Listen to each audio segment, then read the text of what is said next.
Were you drunk when you seemed so hopeful before? Have you gone to sleep and woken up green and pale in fear of this idea? From now on, this is what I'll think of your love.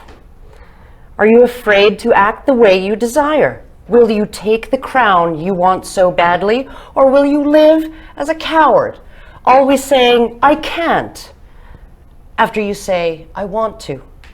You're like the poor cat in the old story. To which Macbeth said, please stop. I dare to do only what is proper for a man to do. He who dares to do more is not a man at all. To which his wife said, if you weren't a man, then what kind of animal were you when you first told me you wanted to do this? When you dared to do it, that's when you were a man. I have suckled a baby, and I know how sweet it is to love the baby at my breast. But even as the baby was smiling up at me, I would have plucked my nipple out of its mouth and smashed its brains out against a wall if I had sworn to do the same the way you have sworn to do this. So, thanks everybody for coming. Thank you, SFU, Advocacy for Men and Boys Society. Thank you for arranging this event, and thank you, Theron, for recommending the topic for the presentation. I'm not sure if I've ever been handed a more thorny topic to discuss, and I'm going to try to do my best to keep it clean and fair and level-headed and rational.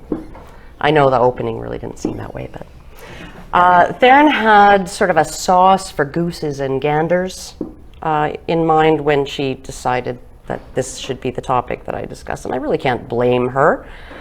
Toxic masculinity is such a commonly discussed and abused notion. It barely rates a raised eyebrow when it comes up in conversation. On the other hand, toxic femininity is a taboo subject. It's been so long taboo. I could probably convince a lot of ordinary people that it's a brand new idea. Never been discussed before, never even been conceived of. Most of the people who talk about toxic femininity are called misogynists. Most of the people who talk about toxic masculinity identify as feminists. So, I'm going to start with toxic masculinity and try and describe what the average feminist is talking about when she's talking about this. I'm almost positive, despite how feminist rhetoric often comes across, that they wouldn't define it as the notion that all masculine traits are harmful to men or to other people. They would define it as a complex of ideals, expectations, and behaviors intrinsic to masculinity and supported by the culture that are encapsulated in the phrase, patriarchy hurts men too. To quote the website Geek Feminism, which was the first Google hit that I got when I searched for Toxic Masculinity 101. Toxic masculinity is a set of socially constructed attitudes that describe the masculine gender role as violent, unemotional, sexually aggressive, and so forth. Now, Geek Feminism is an interesting website in the number and degree of the contradictions I found there. So I'm going to take you through a few of their examples of these socially constructed attitudes of toxic masculinity. The first one on the list, the pervasive idea that male-female interactions are a competition rather than cooperation. I don't know about you, and no, I'm not a traditionalist, but the basis of traditional gender roles was always one of complementarianism, not competition. Patriarchy was about male-female cooperation. Division of labor and roles was considered an essential part of marriage, as much so as it would be considered an essential part of a football team, because that's what traditional family was a team. The majority of both men and women in traditional societies in our past and in our present world today, people who live in traditional societies, they all tend to share this outlook of cooperation and complementarianism. Husbands and wives are encouraged to embrace different but equally important roles precisely so that male-female interactions never become a competition. And one of the things that exemplifies this is the love, honor, and obey versus love, honor, and cherish. And oh, how the feminists of yesteryear railed against that one little difference. The admonition that women obey their husbands was considered demeaning, subjugating, and oppressive. But let's look at the other side of the equation through Ephesians 5:25, just a couple of verses away. Husbands, love your wives as the Messiah loves his church and gave himself up for her sake. In other words, be prepared to die for your wife. Be prepared to sacrifice everything for her. For centuries, these complementary roles of men and women were taken as a given by both men and women. Then in 1848, a group of angry, mostly privileged, mostly upper middle class white women descended on the town of Seneca Falls in New York and produced a list of grievances, essentially declaring war between men and women. In it, they described the history of humanity to be one of repeated injuries and usurpations on the part of man toward woman. And in response to this growing trend, which grew from that meeting, anti-suffragettes writing to the Illinois legislature in 1909 had this to say: "It is our fathers, brothers, and sons who represent us at the ballot box. Our fathers and our brothers love us. Our husbands are our choice and are one with us. Our sons are what we make them. We are content that they represent us in the cornfield, on the battlefield, and at the ballot box, and we them in the schoolroom, at the fireside, and at the cradle." Of course, such an attitude of cooperation rather than competition requires that a woman respect and have affection for and trust in her husband and the other men in her life. It requires an ethic of care and reciprocity by men toward their women, and a spirit of mutual human destiny, whereby it is understood that any harm to a woman will be felt as a harm to the men in her life, and any harm to a man will be similarly felt by the women in his life. In 1909, no less than 1848, this was the attitude of the overwhelming majority of both men and women. Feminists have always been a minority. And that attitude boils down to the sexes are not in competition. The sexes are meant to cooperate with each other in their own way.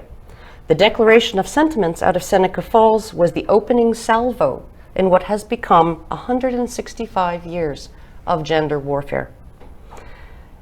Yet somehow, in 2015, feminists are claiming that a competitive view of gender relations is a traditional patriarchal norm.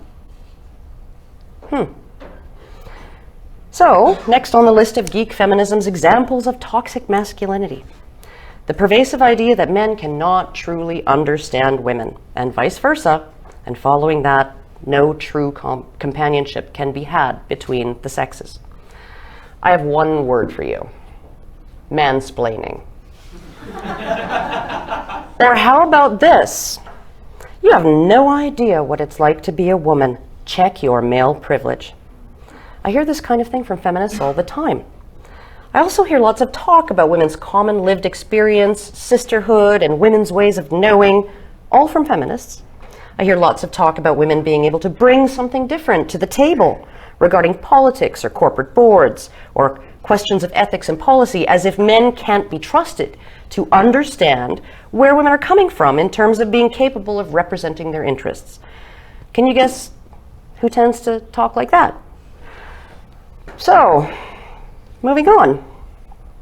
The next item, the idea that a real man cannot be a victim of abuse, or that talking about it is shameful. I could take this time to cite the dozens, hundreds of examples of feminist scholars who have for decades minimized or concealed altogether the prevalence of male victims of intimate partner violence. I could take this time to explain how noted feminist sexual violence expert Mary Koss excluded male victims of female sexual violence by definition during her tenure as a consultant with the CDC. I could show you screenshots of thousands of comments I've read by feminists and others, insisting that female on male abuse is infinitesimally rare. And if it isn't, well, it's just different. It's not as bad.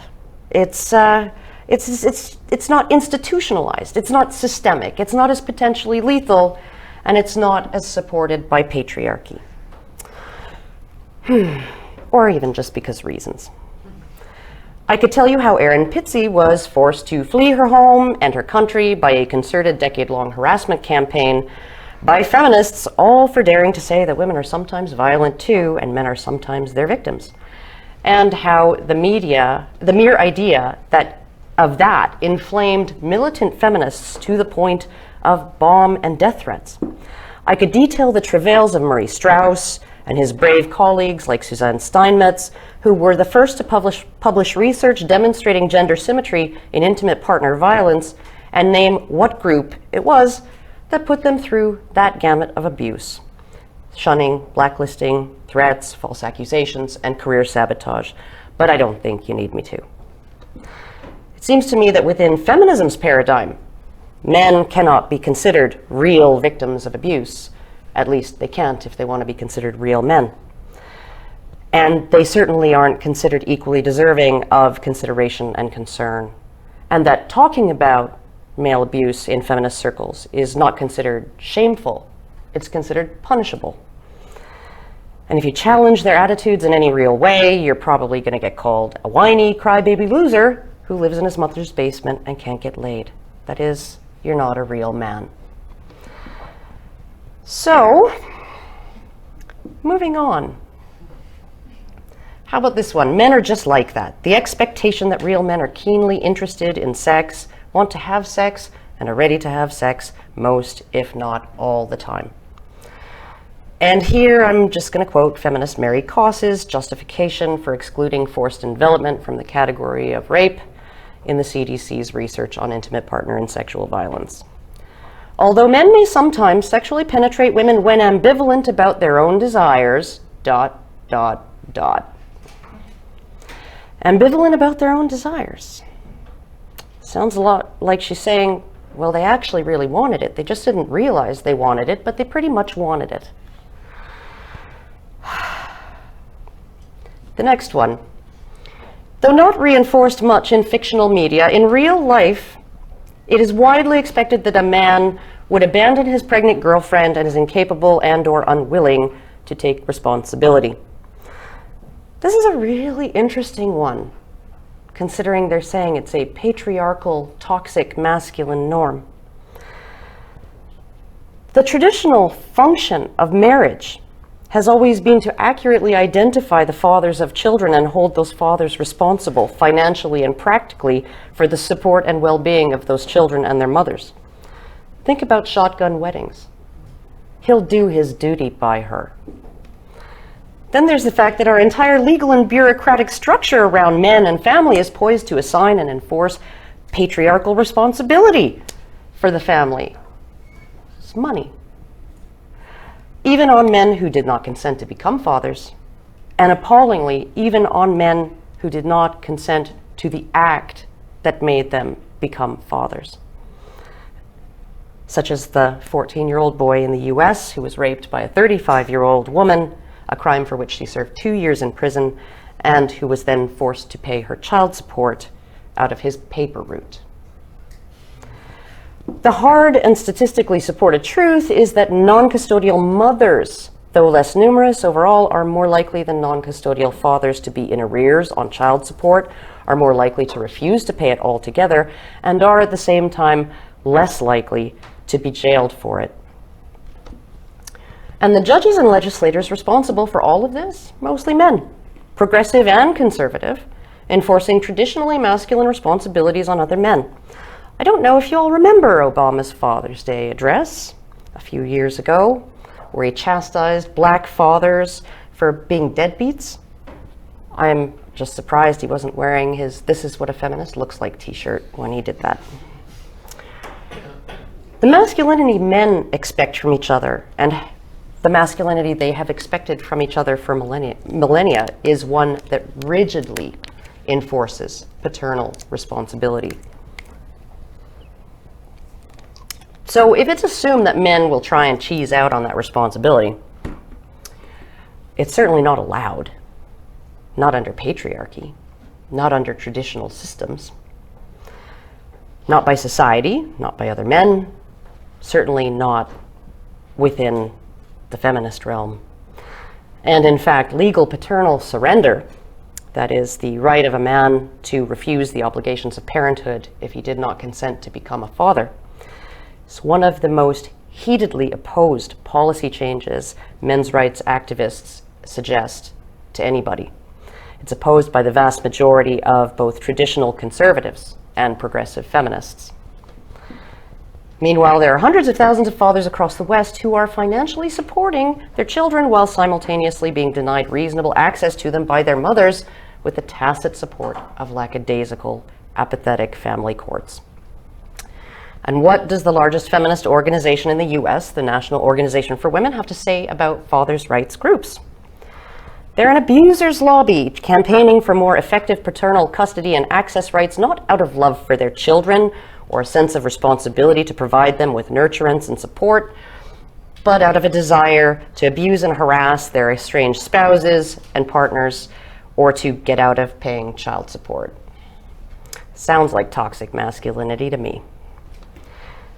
Meanwhile, a 2008 study out of Indiana University reported, contrary to stereotypes about sexual performance and masculinity, men interviewed in a large international study reported that being seen as honorable, self-reliant, and respected was more important to their ideals of masculinity than the being seen as attractive, sexually active, or successful with women, regardless of age or nationality. And this asked men in Brazil, in Italy, all over the place. The men more frequently ranked good health, harmonious family life, and good relations with their wife or partner as more important to their quality of life than material, self-fulfilling, or purely sexual concerns. So, I seem to be seeing a pattern here. I seem to be seeing a pattern that feminists define toxic masculinity based on their attitudes toward men.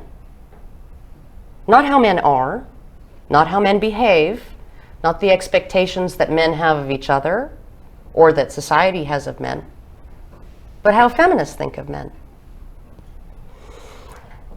I want to go a layer 3 deeper, though, than feminists tend to in my discussion of toxic gender norms, because clearly, as I outlined above, these ladies really haven't thought the whole thing through.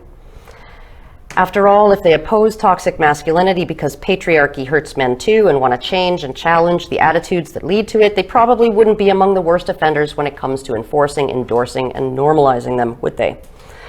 Think about it. Even Fox News will admit that fathers get a shit deal these days in family court and too often lose meaningful relationships with their children for no good reason. It's only feminists who claim that men fighting for their right to remain fathers to their children are probably violent abusers or are only attempting to avoid their proper responsibility by faking a greater interest in day-to-day caring roles. So down we go into the mess of things. Going a little deeper, the causes become simpler, even as the outcomes become more diverse. What feminists claim are the expectations that real men should be violent, unemotional, and sexually aggressive, we will look at in other terms. Men are expected to be competent actors. Violence is a form of action. Sexual aggression, or in the less extreme case of sexual assertiveness, maybe sexual proceptivity, is a form of action. And emotional mastery, despite what feminists will tell you about women's greater emotional intelligence, is actually a form of competence. I would suggest to everyone here, when you go home tonight, and this is actually a really, really interesting thing, do a search on YouTube. A good term would be everyday heroes or real life heroes. There are several compilations out there. Most of them have gone viral. All of people, mostly men, doing things big or small, risky, or even just thoughtful, to help out people they don't even know. In one scene, I recall an elderly woman was standing in a blizzard, kind of on a freeway on-ramp in Eastern Europe. And a man stopped his car, put it right in the middle of the road, stopped it, put his hazards on, got out of the car, went to her, took her by the elbow, and helped her cross the street, and then got back in his car and drove away. In another scene, a man waiting for the subway passed out and fell onto the tracks. Dozens of women on the platform started frantically trying to flag down the train. But it was the man who jumped down, a man who jumped down on the tracks, and it was another man who helped him pull the unconscious guy to safety. Mostly male bystanders rushing in to rescue a motorcyclist who's pinned under a burning car. A truck stalled on some railway tracks, and the guy in the car behind him jumps out and pushes it out of the way, barely in time to not get hit by the train himself. These are things that guys do. And one thing you will notice when you watch these videos is that almost without exception, it's men. Time after time after time after time after time, it's men who are doing these things. Every one of those men took action, and they were able to do so because of their emotional competence. They set aside, intentionally or otherwise, their panic, their doubt, their fear, their anxiety, their own desires or needs, and in many cases, their safety, and they acted in the service of what they saw as a greater good. They acted out of compassion, something that men, I guess they just don't have. But they're willing to risk their lives in the service of that, often. That is the essence of masculine identity in all cultures through all times, the ability to master your own fears and doubts and take action, whether it's to track down an outlaw, murder a rival, avenge a loved one, run into a burning building, or leap into a river to save someone, to stand fast on a battlefield, to take responsibility for a female partner's well-being. So, I'm going to use an example of an 11-year-old boy who was recently raped by his then 20-year-old babysitter. The perpetrator had been sexually involved with the boy's father, and she knew the boy's age. But somehow she managed to convince the judge that the boy had convinced her that he was actually 15.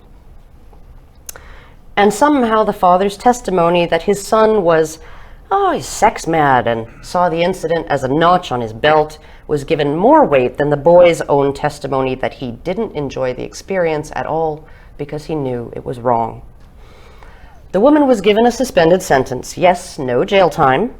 She has to register as a sex offender, but only for 7 years, and her probationary supervision and restrictions will only last for 2. Her defense attorney had this to say. She was vulnerable, and she'd had a hard upbringing, spending 2 years in hospital with leukemia between the ages of 5 and 7. The judge added that she was very emotionally immature, and that reduced the age difference in terms of relative levels of emotional development. So the conclusions in this case are as follows. The boy essentially wanted it and was not harmed by it, even though by his own testimony he was, and he didn't. The woman was at the mercy of her own emotions, which she could not be expected to control because the circumstances of her life had been difficult. The boy managed to convince her that he was not 11 but 15, despite the fact that she knew he was 11, and so he brought it on himself.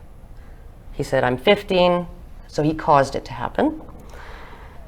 Men commenting on the case are much more likely than women to say, I only wish I was that kid, or lucky bastard, or any number of other sentiments that erase the fact that this boy was a victim of something that he did not choose or want. That's what we call hyperagency. That's what we call assuming that everything that a man encounters in his life is something that he wanted, something that he caused, something that he earned, something that he did. There are very few cases where the difference between the assumptions and expectations of masculinity and femininity are more clear than this one. Masculine identity centers almost entirely around perceptions of agency, one's own perceptions and the perceptions of others, and feminine identity, and this is where it's going to get toxic, is much more capable of assuming object status. And let me be clear, I'm not using the word object as a synonym for dehumanizing. That's the way feminists use it, but that's not what it is. There's a very good paper, actually, that discredits all of their rhetoric on objectification, and if anybody wants a link to that, I can provide it for you after the talk. For the purpose of this talk, I'm going to go by these basic definitions. Agents make things happen. Objects have things happen to them. A great deal of our cultural discourse around men and women, including a huge amount of feminist discourse, is about the things men do and the things women suffer at the hands of men, reinforcing men's status as agents and women's status as objects. Admitting that you have been victimized, that something has happened to you that you did not want, choose, or cause in any way whatsoever, well, it's just a lot easier for a woman than a man. It's much easier for others to accept that and acknowledge it regarding women than men, because it doesn't conflict with our cultural and biological perceptions of what is a woman. A woman can be a victim and still be perceived as a woman. A man cannot be a victim and remain a man in the eyes of others, and often even himself. This is particularly true regarding the ways men are vulnerable because they are men. I can't even convey to you the number of times I've managed to convince a man that yes, males are the majority of victims of violence in every single society on the planet. Males, no matter the gender of the perpetrator, women or men, violence is more likely to be perpetrated on a male than a female. And that pattern begins before age 1. Basically, it begins when babies start to crawl. That's the point when their parents start hitting boys 2 to 3 times more often than they hit girls. And that man will stick to his guns and insist that violence is a bigger problem for women, and that society doesn't take it seriously enough, that the VAWA and the thousands of beds and shelters and the mandatory arrest policies and all of that doesn't go far enough to deal with the problem of violence against women. And they will often say this moments after they have conceded that violence is a larger, more ubiquitous problem for men, and even when they have accepted that women are as likely to be violent with men as men are to be violent with women. If toxic masculinity is exemplified by the assumption that men cannot be real men, if they are victims, then toxic femininity is the assumption that women are uniquely victims, and that their identity as women is partially defined by their victimhood. Their victimhood at the hands of men, at the hands of patriarchy, at the hands of the beauty industry, at the hands of rape culture, male privilege, toxic masculinity, and institutionalized sexism.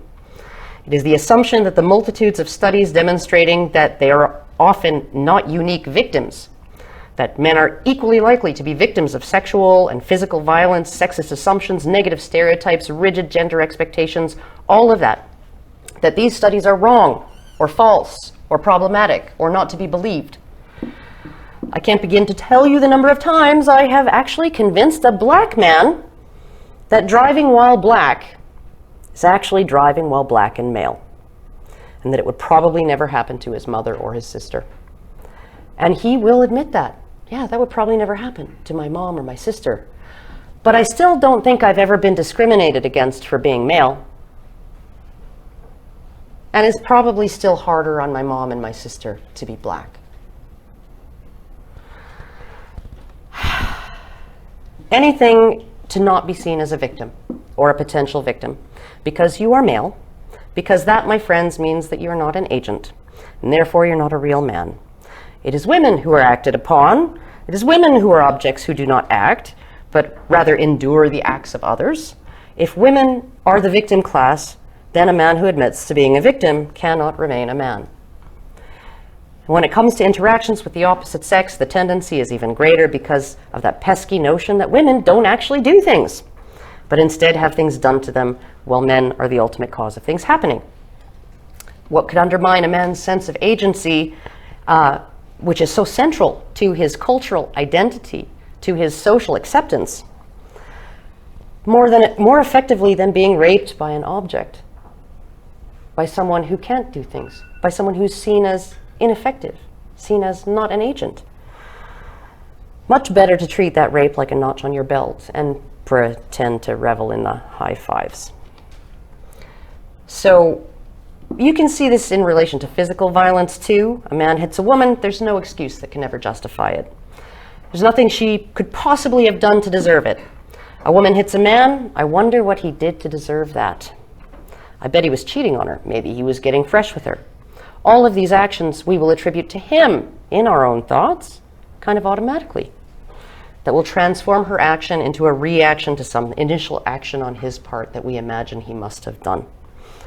Our instant assumption is that her violence was provoked or self-defensive or even due to some other thing outside her control, like PMS or a mental disorder, or because we still, because we will resist seeing her as an agent in whom a desire to act can actually originate and then be acted on. So our assumption regarding the victimized man is that he chose or caused what happened in some way, or at the very least, he could have taken some action to have stopped it from happening. He remains the agent, the hyperagent in the scenario. So let's go back and see what we can discern of toxic femininity in geek feminism's list. The idea that male-female interactions are a competition, not cooperation. What is feminism? What is it but the demand by a minority of women to do away with male-female cooperation and redefine men and women as opposing teams? Redefine marriage as an institution designed to exploit women for men's benefit. Redefine the sexes as if they were nations at war.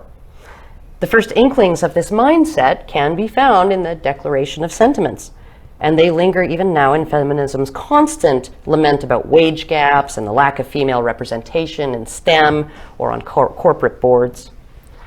The assumption is not a patriarchal norm. It's not. It's a feminist one. It's not toxic masculinity, it's toxic femininity. Or this one. Though not reinforced much in fictional media, in real life it is widely expected that a man would abandon his pregnant girlfriend and is incapable and or unwilling to take responsibility. Traditional masculinity has been constructed largely to hold men responsible for the children they help create. It was a masculine ideal among men. In fact, it was part of what could be considered to be a tradition of masculine honor, socially constructed and institutionally reinforced by males themselves. If there are any feminists in the audience, I would like to ask you, do you agree with legally enforced child support? Do you think men should be held legally, financially responsible for children they didn't agree to create because they gave their consent because they didn't give their consent to the obligations of parenthood when they agreed to have sex? More than this, what about women? If she didn't want kids, she should have kept her legs closed. I mean, we've all heard if he didn't want kids, he should have kept it in his pants, right? What do feminists have to say about that, right? About women wanting to opt out of the responsibility that they took on. They made their choice. If they made their choice when they had sex, like men do, then all of these things that feminists have brought about, the morning after pill, abortion, safe havens, all of this stuff, right? Wouldn't that be toxic femininity? Wanting to get out of your responsibilities? Assuming, having a whole system based on the assumption that you would want to get out of those responsibilities? For women, sex and reproduction have been completely decoupled. While there is such a thing as an accidental pregnancy, there is no such thing as an accidental birth, and there's very definitely no such thing as accidental motherhood, since even after birth, women have both a de jure and a de facto right to absolve themselves of the responsibility of parenthood. Motherhood is not the result of an accident, and it's certainly not the result of something men do to women through the massive, immense patriarchal power of their ejaculations. Not in this day and age. It's the result of a series of unilateral decisions on the part of any given woman. No woman in the West is forced to consent to becoming a mother just because she consented to sex. Yet feminism has only further codified the patriarchal norm that men should indeed be held responsible for the children that they had a hand in creating, despite the fact that nowadays women hold unilateral power of decision over whether or not they themselves will become parents. When I talk about legal paternal surrender, the impression I get from feminists is that a man's single decision and action to ejaculate is to them more powerful than a woman's entire gamut of autonomous reproductive choices. He got her pregnant. And the baby? The baby just happened. Again, we force men into the role of active agent. And, they can affect those around them. They affect those around them just by existing. And women into the role of passive object at the mercy of outside forces. And if an abortion is more difficult or costly to obtain than a haircut, well, she's a victim of that too. We assign him agency even when he doesn't have it, and we hold him responsible, yet for all her power, she is still the victim. So here we kind of come full circle. If much of toxic masculinity is based on the assumption that men are indeed agents, much of toxic femininity is based on the assumption that women are objects who are acted upon, and therefore they are unique victims. And this is where things get sticky, because as Warren Farrell said once, men's greatest weakness is their facade of strength, and women's greatest strength is their facade of weakness. So why? Why would this be? Why do we see men and women in these ways? Why do men avoid being perceived as victims, at least in terms of being victims as men, while women increasingly seem to revel in an identity steeped in how they are acted on? In my opinion, it's for the same reason societies have always gone out of their way to preserve women and children, often at the cost of men's lives. It's just male disposability. A feminist recently posed the question in the comments section of another feminist video: why are women cold all the time? Why does the air conditioning make me shiver while my husband feels just fine? And I told her, the answer is because for the most intense period of human evolution, the Pleistocene or the Ice Age, a period where half a dozen other bipedal hominid species went extinct, but not us, women shared their immediate environment, including its hazards and comforts, with their much more vulnerable children. While women can survive the cold as readily as any man, they are more sensitive to it because their children could not survive it. Being sensitive to the cold meant that women were alerted to the risk to their children and motivated to act on it. And that increased the chances of survival for their kids. On the flip side, men were expected to venture far afield in all types of weather to bring in food, and for men during that period, being insensitive to the cold was what increased the chances of his children's survival. That is just how we evolved. We evolved in tandem. We evolved in roles that were reflected in a division of labor. And that brings me around to Lady Macbeth. That bit of Shakespeare that I quoted in the beginning is an archetypical literary example of toxic femininity.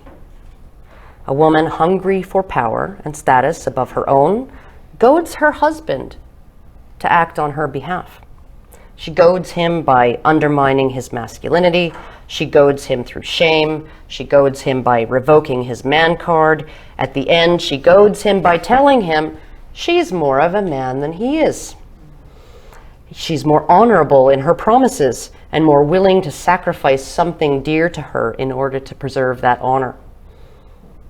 Shakespeare knew men and women at least that well, though I've often wondered over the last 5 or 6 years if his view of Lady Macbeth might have been a bit rosy. Because later in the play, driven mad by guilt over her role in the murder of King Duncan, she committed suicide. And I've always wondered if a fan fiction alternate ending might actually be more realistic. One where she feels no guilt, and where standing on a field of the dead, her own husband among them, she attaches herself to the nearest, next powerful man, and regales himself with stories of how Macbeth was a cruel and vicious husband who was not capable of loving her properly. And why would I think Lady Macbeth would do that? Because she can, yo. Thank you very much.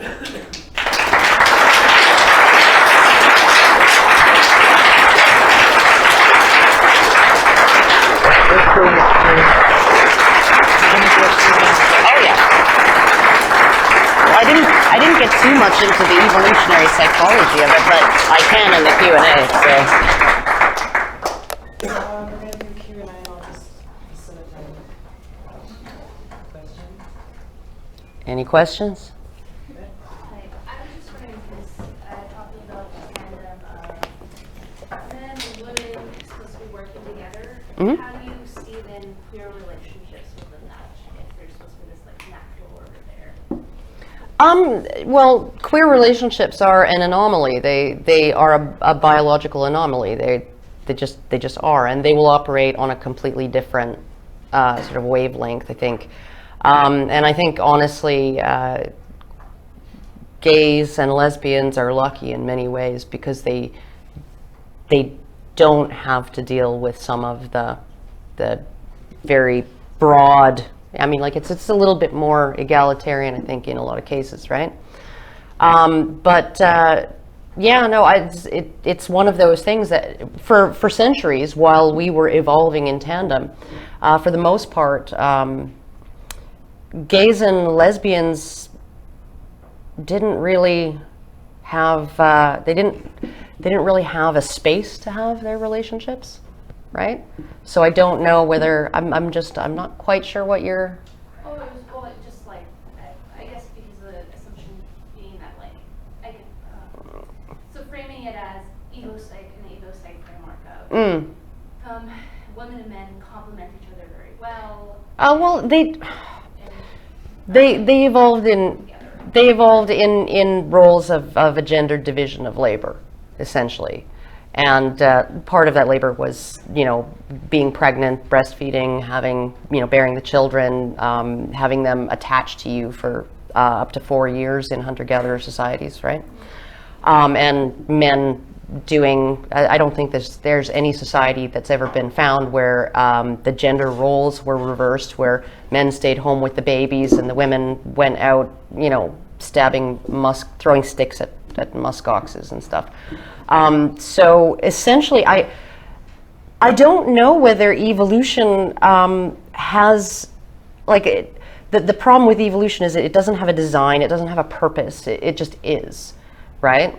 And so you go back and you see why we are, well, it's because we were like that 1,000 years ago, and we were like that other thing 10,000 years ago, and whatever.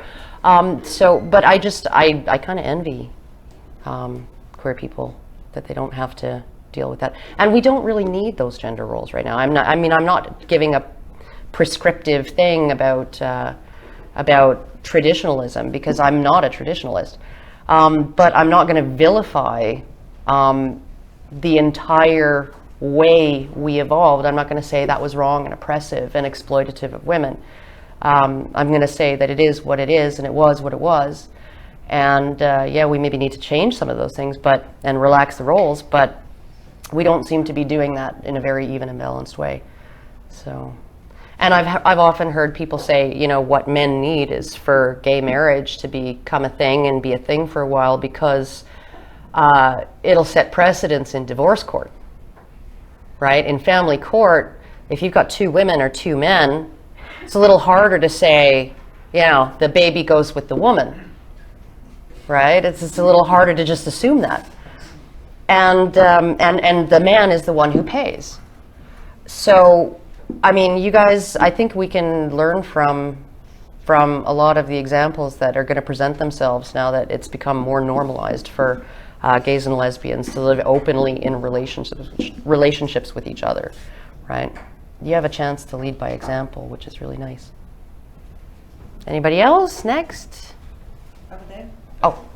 So I've watched a lot of your stuff, and Milo's and Thunderfoot's and Struggle and Avantgarde and several of them, and I've noticed you guys take down people like Lacey Green or Annie, like point by point by point, which is pretty excellent. I was wondering if they had ever made a video in response to that, or if they'd ever tried to contact you, and if, what your thoughts on why they don't. Well, they call that harassment. So and abuse, and they call those hate videos. They don't call them debate videos or anything like that. And it's one of the really, really strange things about feminists. And I think actually feminism is a form of toxic femininity. That you can even have creationists. You know, as an atheist, you can take a creationist video and just rip the shit out of it like that, and he'll just come back and argue back.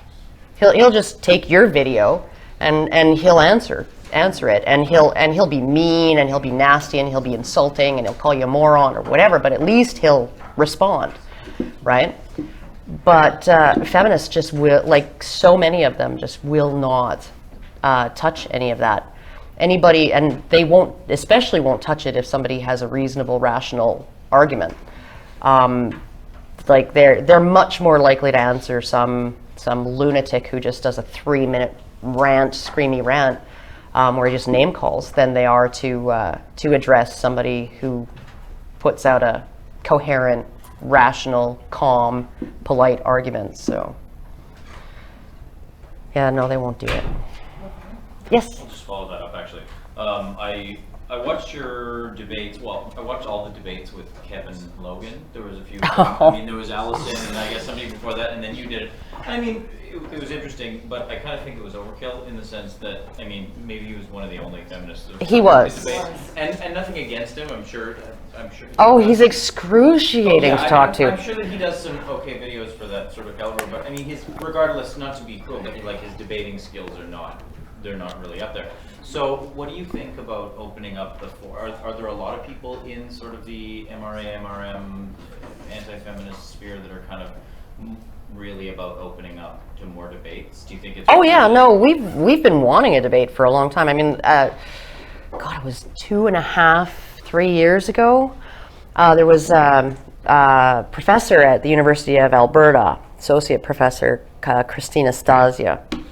And it was during the Don't Be That Girl poster campaign that Men's Rights Edmonton put on, which got us a lot of press and a lot of rage. It was like the ragening of the feminists. They were so mad. And the guy who was running for mayor, who eventually won, he was like, "That's like morally reprehensible." And yeah, he was not impressed. But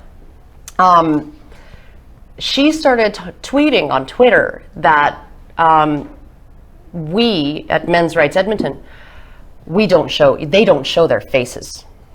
And so somebody asked her, "So who was that nice lady on the TV last night?" Because I've been interviewed by a whole bunch of TV stations. And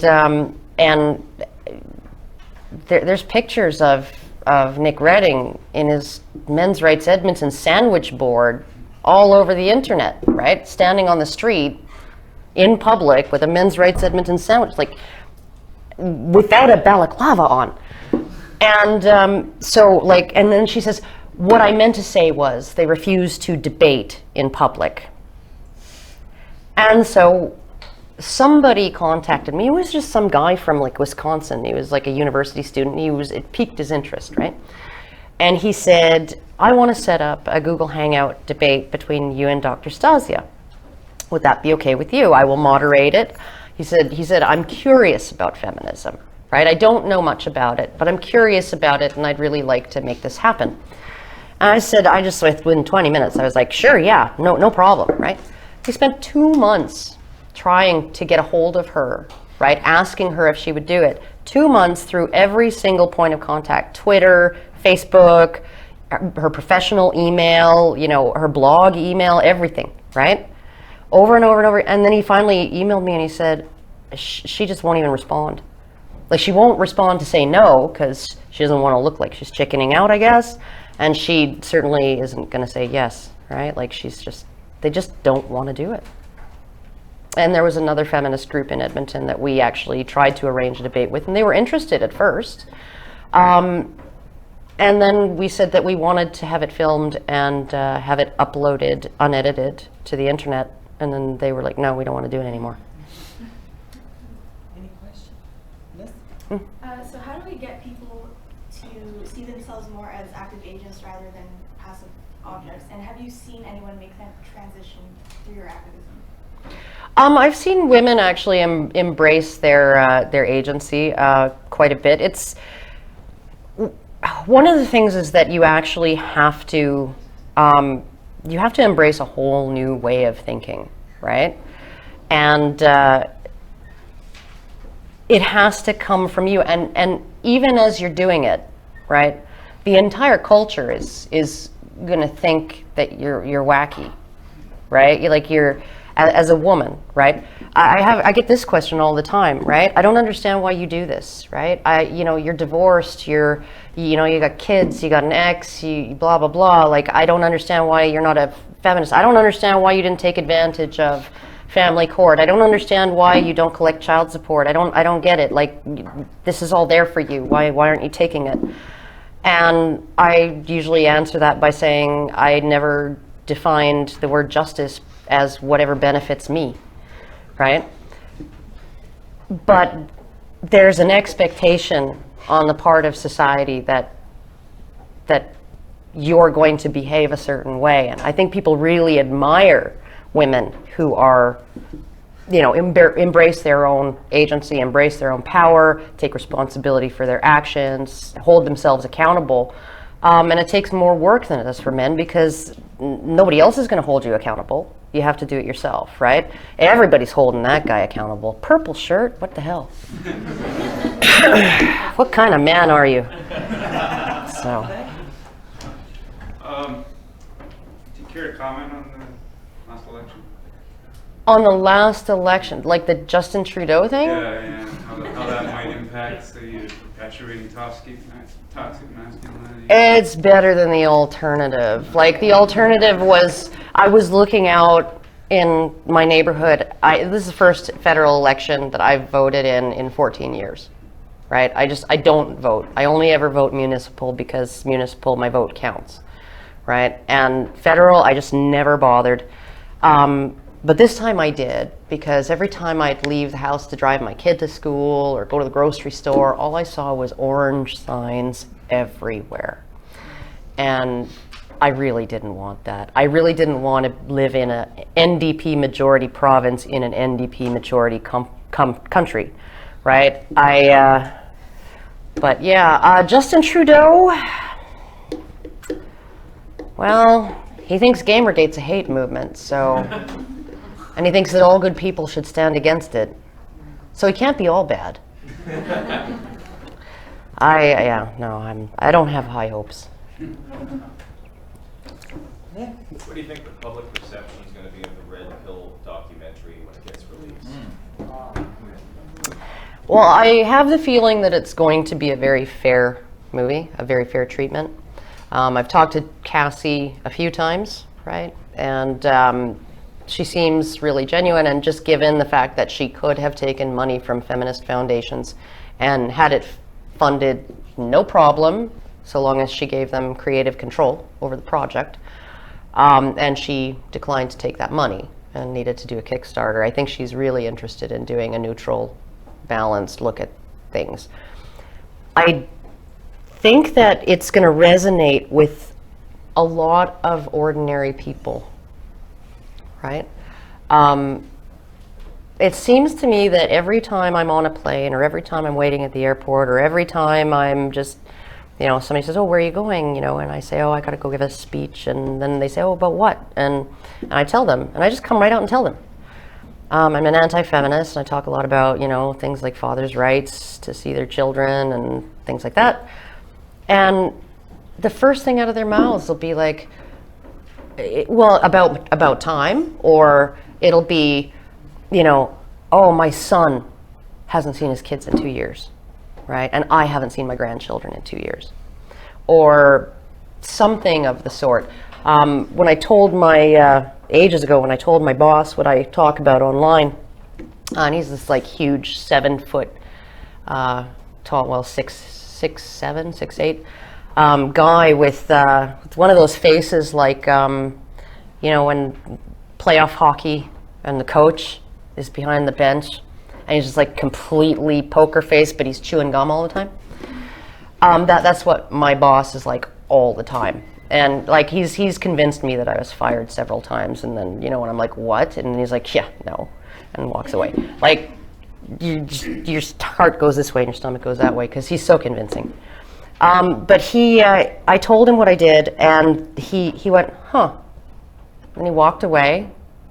And about 10 minutes he came back and he said, did you know that if I were to move in with a woman who had kids, already had kids, if I lived with her for 6 months, she could come after me for child support?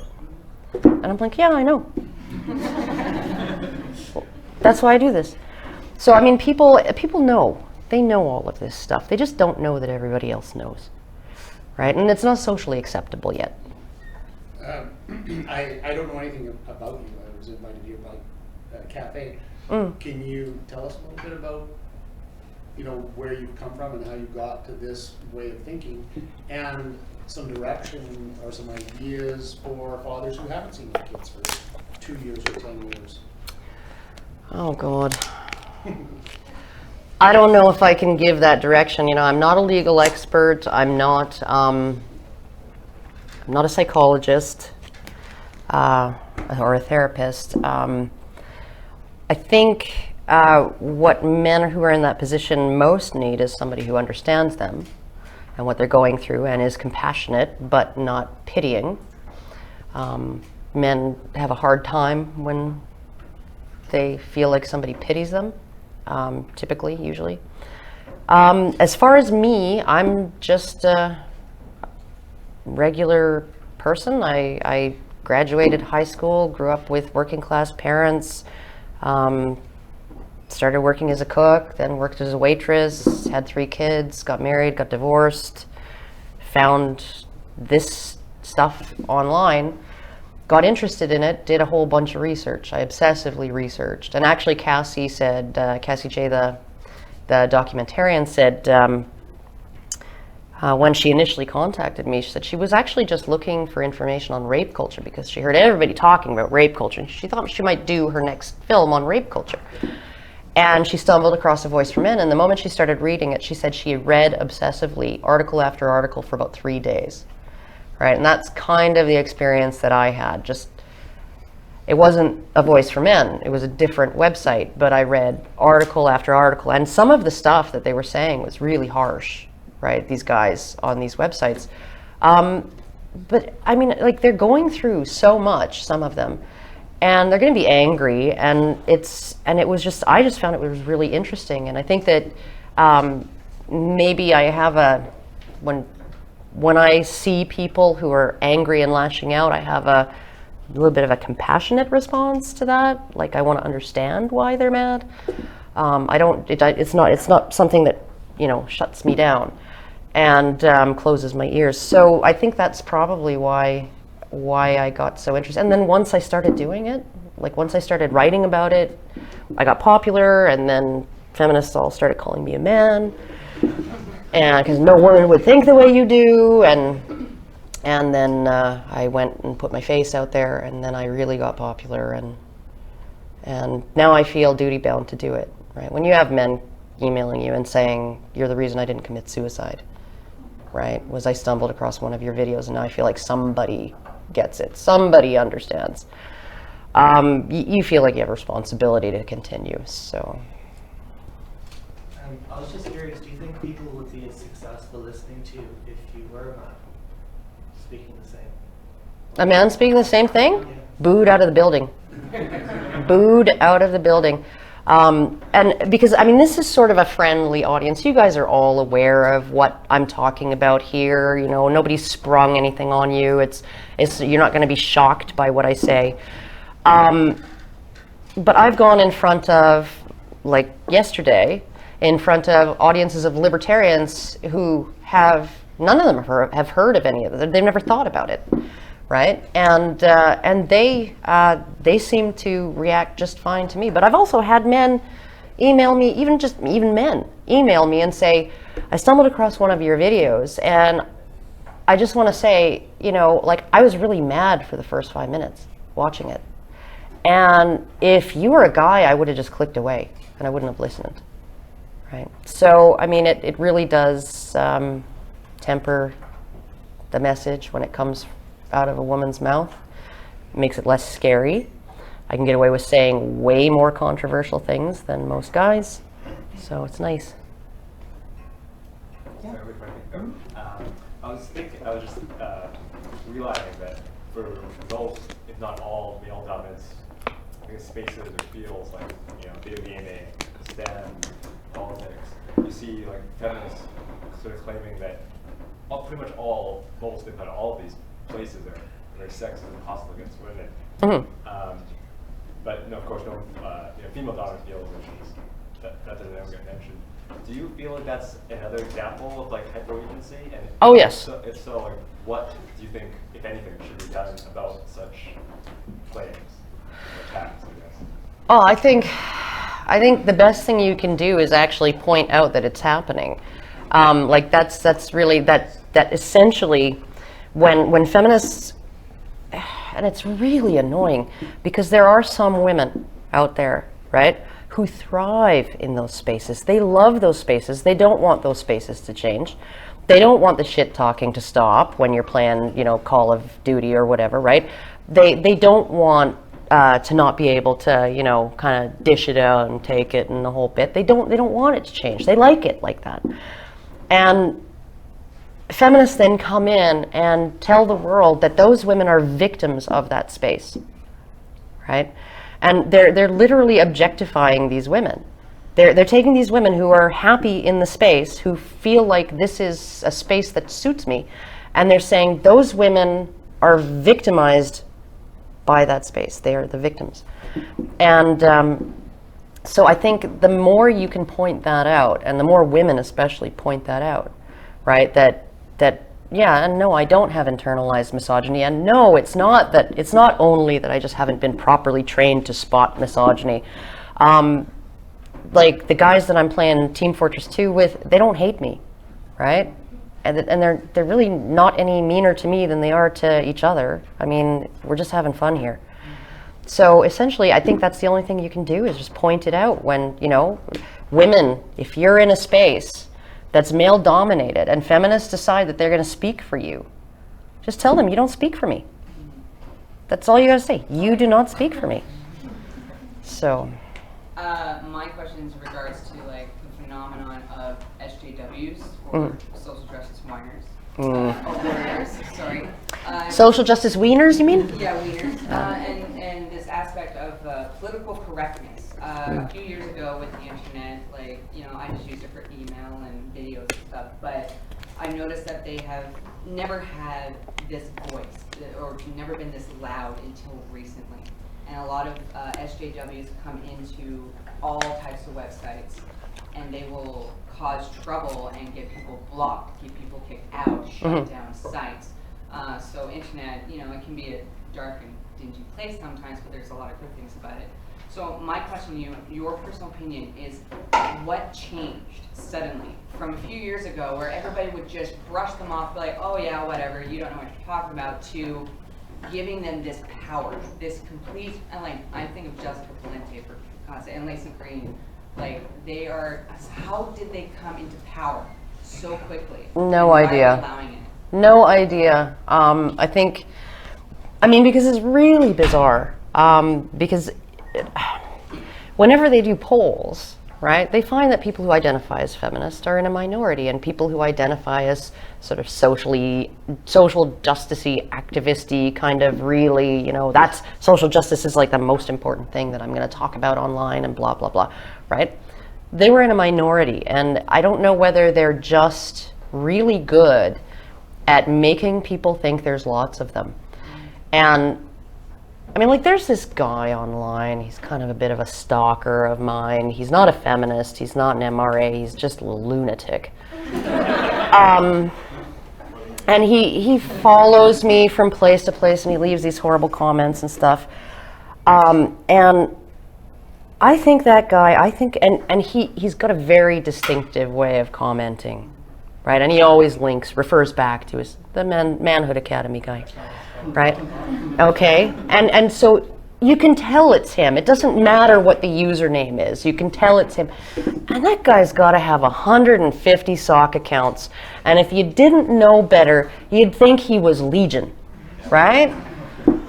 And yeah, no. And I think that maybe they've got something like this going on. In fact, oh my God, there was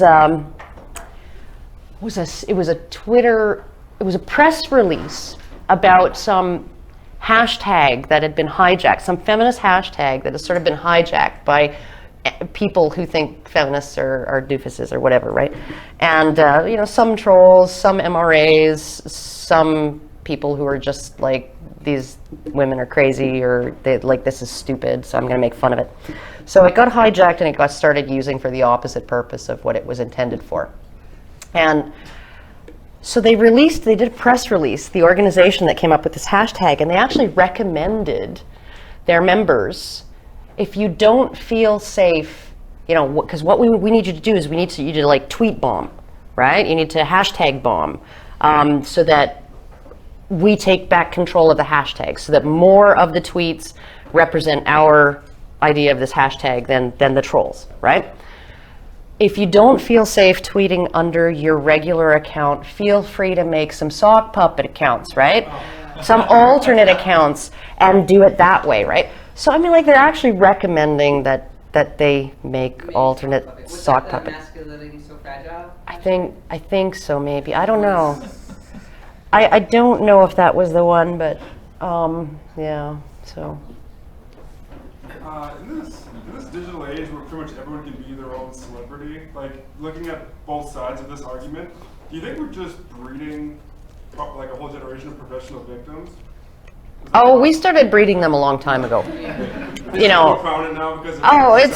It started with Dr. Spock and the self-esteem movement and helicopter parenting, and the pedophilia scare of the 1980s was instrumental in that, when all of a sudden now your kids cannot be left unsupervised anywhere, and they always have to have structured time and arranged play dates and be supervised constantly. And I think that was really the beginning of this sort of special snowflake generation. It's compounded through a couple of generations, and I was actually just catching the tail end of the self-esteem movement when I was in elementary school. So. Oh, must be nice, because when I was a kid, I would go out on my bike, and I'd just pack some sandwiches and some water in a backpack, and I'd go with my buddy Darren, and we'd just like spend all day riding all over town, and then my mom would be like, "Come home when the street lights come on." I spent like the first 10 years of my life just hanging out in forests most of the time. So yeah, no, and now kids don't get to enjoy that. There was a couple who got investigated by Child Protection Services, I think in, was it Nova Scotia or something like that? Because they had a 10-year-old and a 5-year-old, and they allowed them to walk 1 kilometer unsupervised to play at the park. Oh, I heard about that. Yeah. Actually, this gentleman's waiting this time. I got a question too, but Yeah. Just a quick question. Have you ever looked into feminism and you talked about sock puppeting and social justice movement? In my opinion, I've been through a lot, and I think it's more of a method of social control by the oligarchy that rules the corporate world. I don't know whether it was the elites that thought it up, right? I think that there's too much psychology. There's too much of how we naturally are even down to the way men's and women's faces differ, the way our physiology differs, the way our tear ducts are different and our tear glands. Women evolved to be criers, men did not. So there's too much of the sort of our perceptions and our ways of thinking about men and women for me to think that it was just like some big conspiracy to construct some like thing that they were going to dupe society with. But when those women at Seneca Falls started essentially their hate campaign, I think the elites looked at it and said, yeah, we can use this. Because you mentioned that the majority of women don't espouse these views. Yeah, no, they don't.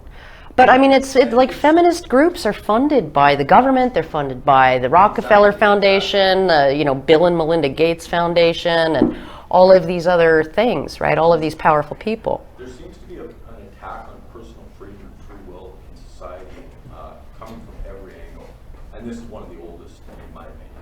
Well, I mean, the best way to attack, personal freedom is to, I guess, to be living with the knowledge that your entire life could be taken away from you on a woman's whim, and she spent 3 minutes convincing the judge that, yeah, he's never been violent, but I feel afraid of him now, and Trust me, I've been there. yeah, so okay.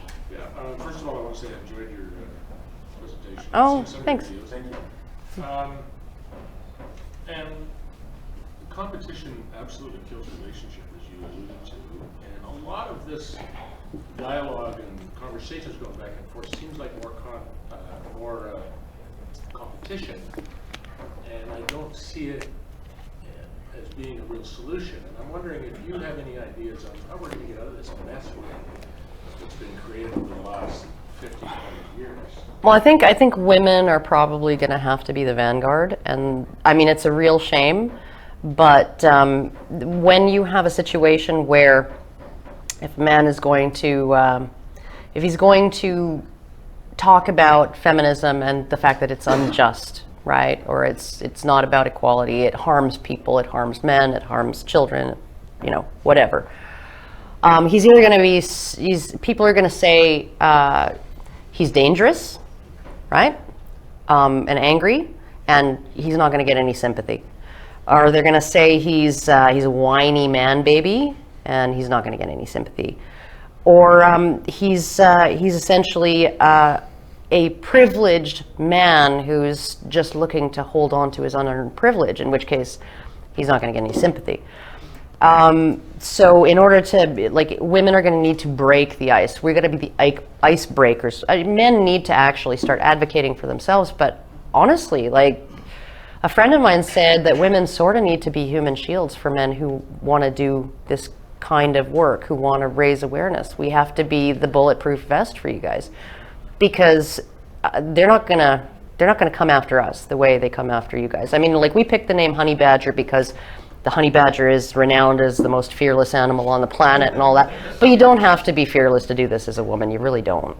You have to be fearless to do it as a man. So. I've been working with men for about 25 years on this, and I like what you just said. We just need to wrap up. We only have 15 minutes left in the room. Oh, Then we have to okay. leave. So, question over there. A real and then- softball that I really want to touch. Zoe Quinn just optioned her movie. She wants Scarlett Johansson to play her. When are you optioning your movie of your life, and who do you want to play you?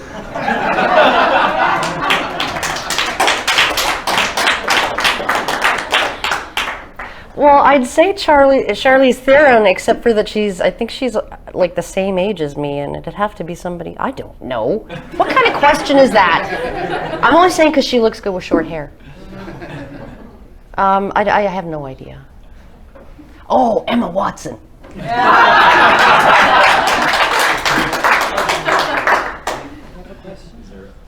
ahead. Yeah, but okay, you went first. You go first, and then you.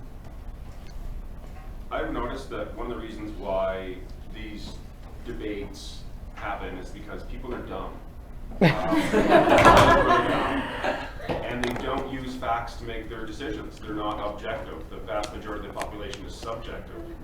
So if they see a man fighting for what he sees as equality, they just see a man fighting a woman. Yeah. It's always a person. So how do we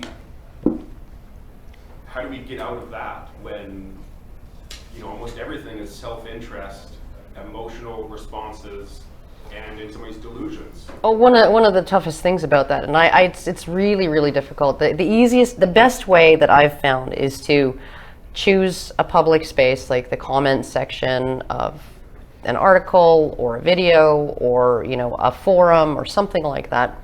And if you want to actually, because if you're going to debate with a feminist, if you're going to, like, you know, challenge their ideas or whatever, you need to make sure you're not wasting your life.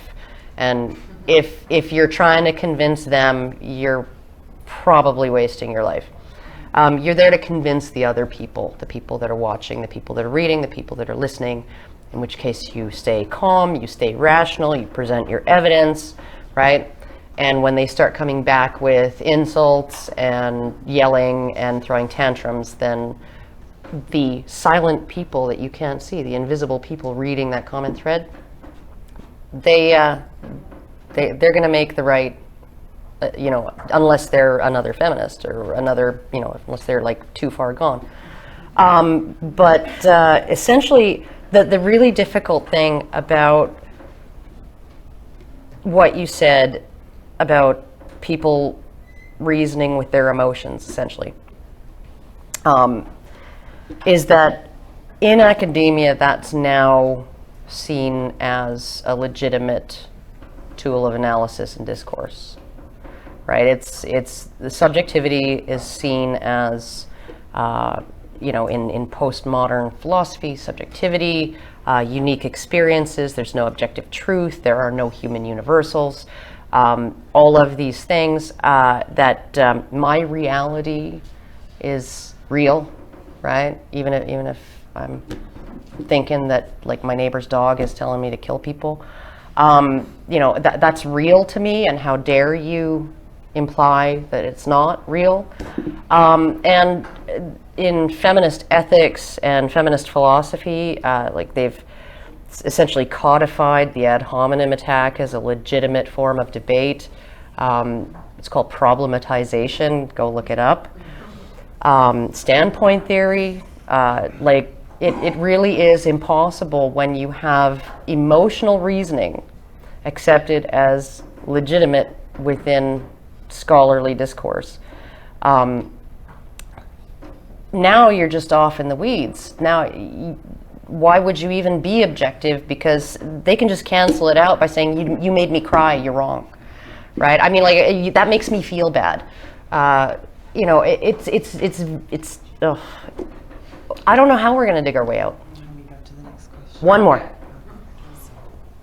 Say the best for last. Congratulations. All right. I just wanted to say that I was midway through reading Macbeth, so I'm very disappointed with this talk right from the get-go. But well, it's like 1,000 years old. Because you were like, I don't want to put up with this bullshit. This isn't English class. Jeez. I've come to notice that what I would refer to as the manosphere or the red pill community online is really divided into three camps. The men's rights, you have the men going their own way, and you have the pickup artists / low red pills. Right. And I have begun to notice that things have become more ideological in a way. I've seen this with people who are really unwilling to budge on opinions. Do you fear that eventually the pendulum might swing and it will be, ironically, the progressive activists who will be the ones that are putting arguments forward that are right, and us who are stuck in our ways because we believe we are right? That wasn't as eloquent as I thought it could be. No, it makes sense. You know, that might actually happen. I mean, there is a chance that could happen in certain areas, certain situations, that we might actually become more polarized, move away from center, become more sort of radical, and start making really bad ideological arguments. And social justice warriors, they're like broken clocks. They're right on occasion, right? They're correct on occasion.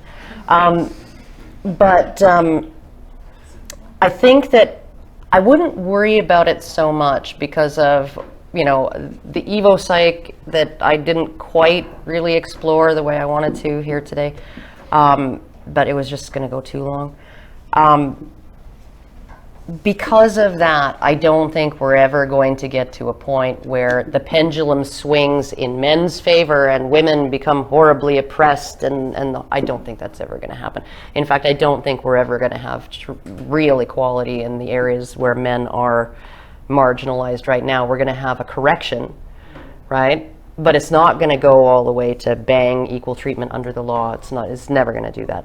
And it's going to still want to creep back in the same direction that it's going now, because that's just the way we are, and that's just the way we see men and women. So I think we have to worry about us, right, as individuals screwing up like that, but I don't think that us screwing up is going to have any kind of big impact on society. It's not going to change any legislation. We're not going to become dangerously powerful or anything like that. So I think we'll probably be okay. Okay, that's it.